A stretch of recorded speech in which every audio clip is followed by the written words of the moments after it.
Shalom Shalom komunitas IPM yang diberkati. Kembali kami menyampaikan tentang 7 jemaat mula-mula. 7 jemaat mula-mula yang adalah gambaran dari situasi jemaat-jemaat yang ada di jemaat mula-mula. Namun ternyata situasi yang sama pun terjadi di jemaat-jemaat di hari-hari ini. Karena itu teguran ini juga kita perlu perhatikan. Teguran memang tidak enak, tetapi teguran memberikan manfaat, yaitu pertobatan, dan berkahnya adalah kemenangan bagi yang mendengarnya. Kita ulang untuk jemaat di Efesus. Tuliskanlah Wahyu 2, tuliskanlah kepada malaikat jemaat di Efesus. Inilah firman dari Dia yang memegang ketujuh bintang itu di tangan kanannya dan berjalan di antara ketujuh kaki dian emas itu. Aku tahu segala pekerjaanmu, baik jerih payahmu maupun ketekunanmu. Aku tahu bahwa engkau tidak dapat sabar terhadap orang-orang jahat, bahwa engkau telah mencobai mereka dengan menyebut dirinya rasul, tetapi yang sebenarnya tidak demikian, bahwa engkau telah mendapati mereka pendusta. Dan engkau tetap sabar menderita oleh karena namaku, dan engkau tidak mengenal lelah.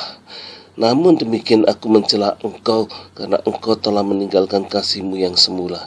Sebab itu ingatlah betapa dalamnya engkau telah jatuh. Bertobatlah dan lakukanlah lagi apa yang semula engkau lakukan. Jika tidak demikian aku akan datang kepadamu dan aku akan mengambil kaki dianmu dari tempatnya. Jikalau engkau tidak bertobat, tetapi ini yang ada padamu, yaitu engkau membenci segala perbuatan pengikut Nikolaus yang juga kubenci. Siapa bertelinga, hendaklah ia mendengar apa yang dikatakan Roh kepada jemaat-jemaat. Barang siapa menang, dia akan kuberi makan dari pohon kehidupan yang ada di Taman Firdaus Allah. Komunitas IPM yang luar biasa. Jemaat Efesus ini sangat luar biasa. Dia sangat giat dalam pelayanan. Dia memegang 7 bintang, artinya pelayanannya luar biasa sekali. Bercahaya, hamba-hamba Tuhan yang sangat diurapi, cemerlang bagaikan bintang. Nampak bercahaya dan sempurna. Kaki dia mungkin juga berbicara mengenai berjalan dalam karunia-karunia roh. Mereka kerja tidak mengenal lelah, rajin sekali. Tapi mereka boleh terjebak dalam aktivitas, terjebak dalam kegiatan, terjebak dalam program-program mereka yang mereka kejar. Mereka seperti Marta, sibuk melayani manusia dan program dan kegiatan dan aktivitas, dan meninggalkan kasih mula-mula duduk diam di kaki Yesus seperti Maria. Di sini Tuhan tegur untuk bertobat karena inti Injil adalah pengenalan pribadi kita dengan Yesus, kekasih jiwa kita. Telah jatuh dalam dosa karena meninggalkan kasih mula-mula. Mereka mengerti arti kasih karunia yang benar sehingga mereka menentang pengajaran Nikolaus yang menganggap perbuatan dosa itu hal yang wajar. Jadi perlu ada keseimbangan antara hukum dan kasih. Tapi yang lebih utama tekanan pertobatan adalah karena meninggalkan kasih mula-mula. Mereka menjadi arogan karena melihat karunia-karunia bekerja secara luar biasa. Mereka menyaksikan dan mereka dipakai Tuhan dalam karunia yang dahsyat itu. Tuhan pakai mereka, tapi mereka lupa menghampiri tahta sang pemberi karunia. Mereka menggunakan karunia bagaikan selebritis. Itulah sebabnya dikatakan mereka jatuh terlalu dalam. Gereja seperti ini Tuhan tegur. Siapa bertelinga hendaklah mendengar. Ditegur memang tidak enak, tapi itu karena sayang. Karena Tuhan sangat sayang dan Tuhan menjagai jemaatnya dengan malaikatnya. Setiap jemaat dijagai oleh malaikat-malaikatnya. Ayat 8 berkata kepada jemaat di Smyrna, tuliskanlah kepada malaikat jemaat Smyrna, inilah firman yang awal dan yang akhir, yang telah mati dan hidup kembali. Aku tahu kesusahanmu dan kemiskinanmu, namun engkau kaya, dan fitnah mereka yang menyebutkan dirinya orang Yahudi tetapi yang sebenarnya tidak demikian. Sebaliknya mereka adalah jemaah iblis. Jangan takut terhadap apa yang harus engkau derita.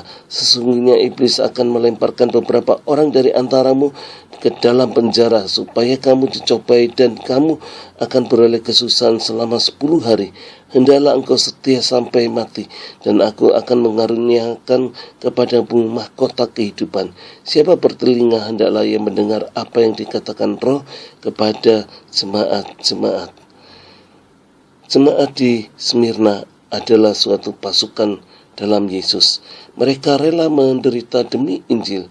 Yesus sangat memuji dan menguatkan, bersabarlah, bertahanlah dalam penderitaan, karena akan ada mahkota kehidupan yang akan dikaruniakan kepada mereka, juga kehidupan kekal yang bersama dengan Yesus. Bahkan mereka dipakai untuk mempertobatkan dari jemaah-jemaah iblis, dari orang-orang yang memiliki aliran sesat, atau dari orang perdukunan, atau dari gereja setan, atau semua. Mereka akan sujud menyembah, mereka akan mengenal jalan Tuhan karena pelayanan mereka.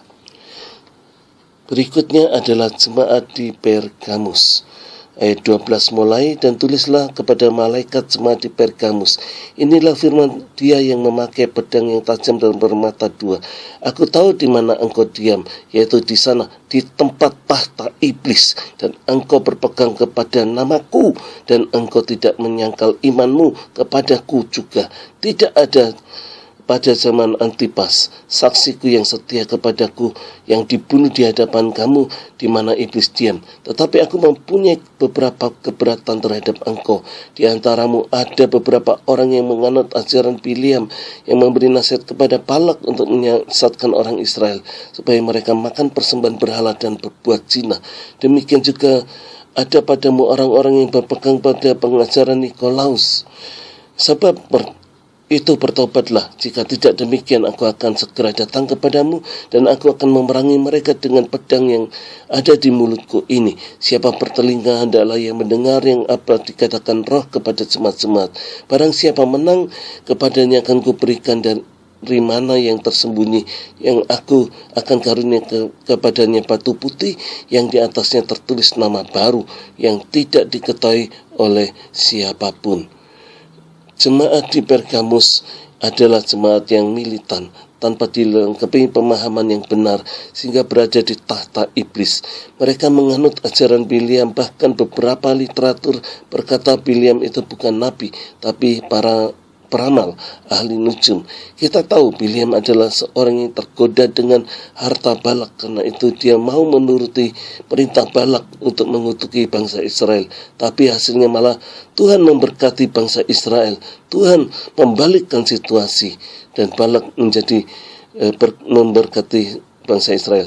Jemaat Pergamus ini bodoh. Bahkan Tuhan sampai pakai keledai untuk menegur Biliam, tapi tetap saja dia tidak mau mendengar, tetap pergi bersama Balak. Mereka juga setuju dengan pengajaran Nikolaus. Tuhan sangat tidak suka karena ada zina rohani dan percabulan di dalamnya. Tapi anehnya mereka tidak mau bertobat. Mereka merasa dirinya benar dan merasa giat sekali dalam Tuhan walaupun duduk di tahta iblis. Tuhan menjanjikan memberi batu putih untuk yang bertobat dan ada meterai nama kita di dalamnya. Ini perlu kerendahan hati, bertobat, dan batu putih itu pun diberikan saat kita telah memenangkan semua pertandingan itu, bukan sebuah jimat. Ini sama dengan upah mahkota kehidupan yang diberikan kepada jemaat di Smyrna sebagai suatu pemberian yang sebagai tanda yang menandai pertobatan kita, hadiah, anugerah. Tinggalkan tahta iblis itu dan jangan setuju dengan pengajaran Biliam dan Nikolaus. Siapa bertelinga, hendaklah mendengar. Biarlah Roh Kudus yang berbicara dan bukan manusia, karena Tuhan memberikan firman-Nya untuk menegur orang yang percaya dan yang dikasihi. Elia Paul Ang dalam Inspiratif Power Ministry.